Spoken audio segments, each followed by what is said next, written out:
Ladies and gentlemen, good evening and welcome to Gashi's Command TV, the Tourist Man Black Africa. There is real panic in the government. Uhuru Kenyatta has caused a lot of panic in William Samoei Ruto's corridors of power. And this is because there is word going round that Uhuru Kenyatta intends to register a political party. I don't know the name of the party, but talks are on advanced stage to register a political party. And this party is targeting the Mount Kenya region. I don't know the name of the party, but I believe it could be something with non-shareholders Democratic Party, because it has come to the realization of many Kenyans, just like Gachagua said, that nchi ni nchi ya wenye hisa, shareholders, and only those who voted for Kenya Kwanza are shareholders of this country. So this is something that is scaring many people.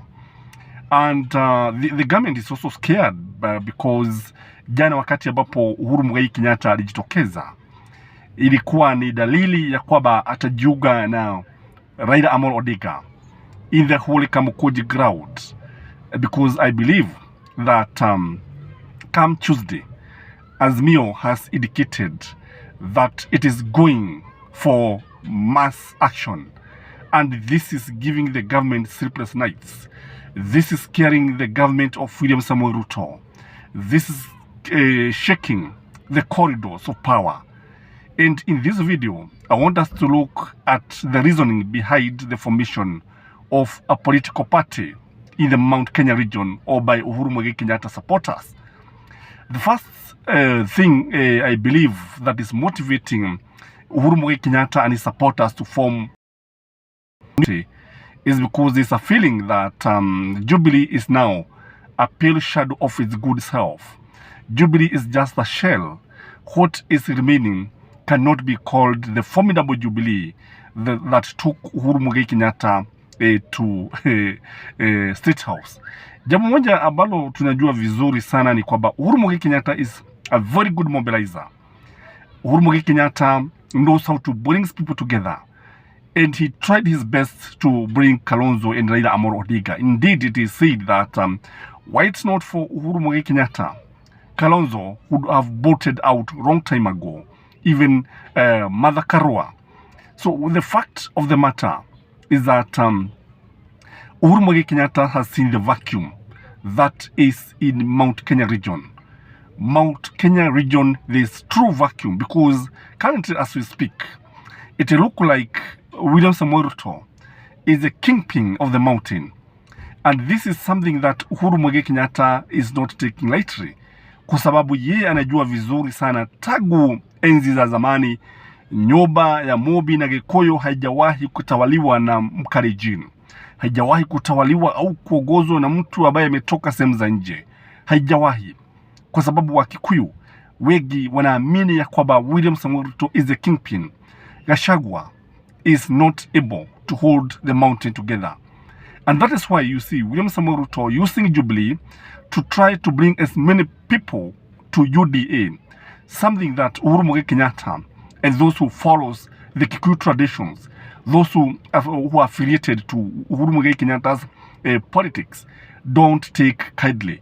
Kwa kile ambacho kipo ni kwamba kutokana na ule uwepo wa vacuum, obwe tupu, vacuum kwa Kiswahili inaitwa obwe tupu, kutokana na lile obwe tupu la kisiasa, basi kile ambacho tunaona ni kwamba Uhuru Muigai Kenyatta is very keen on filling that vacuum. Remember one thing in politics, there's something, this unwritten rule that politics hits vacuum. In a case, anytime there's a vacuum, there's likely to be somebody who is going to fill that void. Again, something else that is motivating Uhuru Muigai Kenyatta kuanzisha chama kipya ni kwamba anajua vizuri sana he has a wide following. And it is this wide following that is scaring the government. It is this following that is giving the Mount Kenya guys sleepless nights. If you have seen, if you look at Rigathi Gachagua, utaona ile chuki ambayo ako nayo kwa mstaafu Uhuru Muigai Kenyatta ni hali ya juu sana. Unapomtazama upande mwingine Ndindi Nyoro na Rigathi Gachagua, utaona ya kwamba ni wana hasira nyingi sana kuhusu mstaafu Uhuru Muigai Kenyatta. Wana hasira nyingi. And again, when you look at their mood when they are talking, that mood, that tone, this tone of anger, the mood is that of dissatisfaction. The mood is that of somebody who has unfinished business. So I believe the fact that they know that Uhuru Muigai Kenyatta ana wafuasi wengi maelfu kwa maelfu ni jambo ambalo linawatia kiwewe, ni jambo ambalo linawatia wasiwasi. It is something that is shocking even to William Samoei Ruto himself. Again, something else that is motivating Uhuru Muigai Kenyatta to form a new party in the it is said that there is a possibility that Uhuru Muigai Kenyatta can come back. He can easily come back, not as a president, but maybe as a running mate, or maybe as a prime minister. And this is why you heard him saying that he could have retired, but he's not tired. Indeed, it is said that if Azimio won the presidency, Uhuru Muigai Kenyatta could have found a way of coming back into politics. And it is this idea that is not sinking very well. It is this uncomfortable truth. It is this uncomfortable reality that is sinking in UDA. Kwa sababu unajua kule kurudi kwake. Sema kwa mfano mtu kama Kalonzo awe the presidential candidate and Uhuru Muigai Kenyatta the running mate. Because nothing in the constitution stops Uhuru Muigai Kenyatta from being a running mate.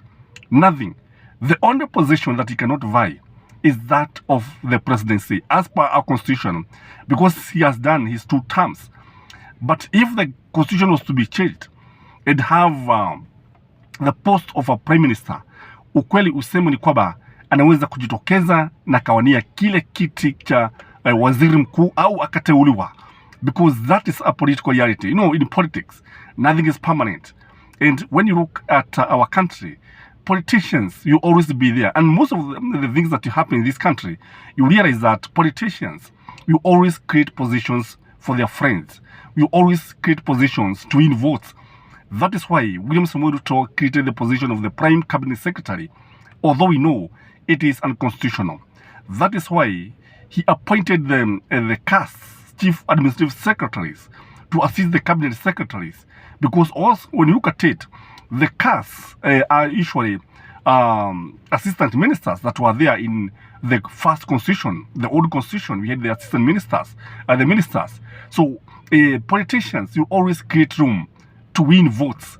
And again, when you look at Uhuru Muigai Kenyatta, another thing that is motivating him is because this man is very wealthy. He's very rich. He has a lot of money.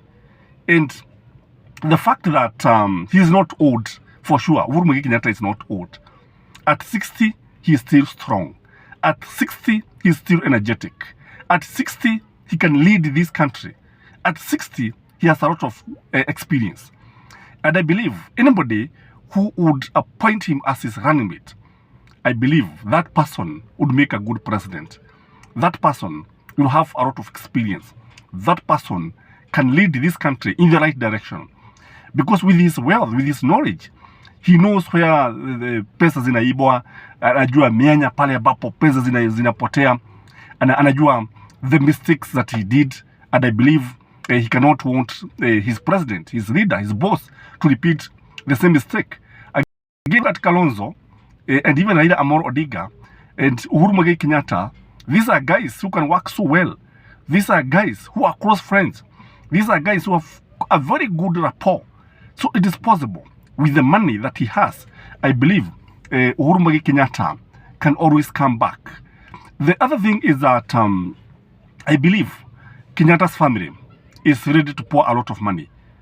When you look at what is happening in this country, when you look at the way Kenyatta family is being treated by William Samoei Ruto, it's like Uhuru Muigai Kenyatta is feeling that the family is being punished. Nobody will be comfortable to see the mother, who is an octogenarian, coming out akijaribu kutetea familia yake. You know, when William Samoei Ruto took over, wakiwa na Gachagua, they have always been trying to talk ill of this family, truth be told. And when you look at Mama Ngina Kenyatta, you know, I've always said a toad does not come out in the daytime. And again, ukiona, when you see a goat bleating, it is out of nothing. A goat does not even bleat without seeing something. So when you see Mama Ngina coming out, there is a feeling in Kenyatta's family that they are not being treated well. They are not special. I'm not saying that's special in any way. They are just Kenyans like us. But we cannot deny the fact that the Kenyatas and the Odigas are an institution that cannot be ignored in this country. They carry the history of this country. There's no way you can ignore these two families, because even when we write the history of this country, these guys don't find themselves in footnotes. They occupy big chapters of our country. Again, there's also a way I believe that Uhuru Kenyatta can come back by sponsoring defections, especially in Mount Kenya. If he sponsors defections, and then by that we shall be having by-elections, then he can come out very strongly and maybe teach Kenya Kwanza a lesson. And I believe this is what was happening during his term. Wakati ambapo tuliona uchaguzi mdogo ulikuwa unatokea mahali kwingi, and William Samoei Ruto would come out very strongly and win. And it is that win that rallied the Kikuyus and many people, that even the politicians, that is how they came to believe that William Samoei Ruto was a force to reckon with. And that is how he was able to sustain his opposition towards Uhuru Muigai Kenyatta, kwa sababu watu wengi walikuwa wanaona kwamba alishinda. Kumbuka watu kama Kawajiko walichaguliwa kutokana na uchaguzi mdogo. Kumbuka watu kama Koibori kule Juja vile vile. And if Uhuru Muigai Kenyatta can be able to maybe come up with a way he's going to have people defecting or resigning, so that we can have by-elections, and then come out very strongly and defeat William Samoei Ruto, I believe it will be a strong statement that he's not yet out. He might be beaten, but he's not yet out. Again, I believe he can come and start appealing to the Kikuyus, because I understand that is one of the ways that he's going to use. And by the way, I understand Uhuru Muigai Kenyatta has ameamua sasa, ameamua kujitokeza, kwa sababu nimesema sasa, you know, he cannot keep quiet when his family is being cornered by William Samoei Ruto. He cannot keep quiet when the Kenya Kwanza guys are punching him right, left and center, anarushwa, anapigwa makode bila kujali, na kwa hivyo hawezi akanyamaza pale. Yeye ni mwanaume tu. And when you look at what these guys have been talking about, unajua jambo moja ambalo walikuwa wakifanya ni kwamba walikuwa wakimwaibisha Uhuru Muigai Kenyatta. Wamekuwa wakisema maneno maovu, maneno ambayo si mazuri, maneno ya kumsegenya, maneno ambayo ni ya kumdhihaki. And this one is not sitting pretty with the former head of state. So I believe it is just a matter of time that he forms the party, and the party, I believe most of the members will come from the greater Mount Kenya region, including Nakuru, Naivasha, Kirinyaga, Embu, Kiambu, Nyeri, Nyandarua, Murang'a, Nairobi. And you can see he can be able to get almost half of the country. And if he does this, I can tell you, William Samoei Ruto will forget his second term if this happens. And this is your host, guys, is coming the tallest man in Black Africa. Kindly remember to like this video. Remember to comment. You can even ask a question. And today I'm going to answer all the questions that you are going to ask. Bye-bye.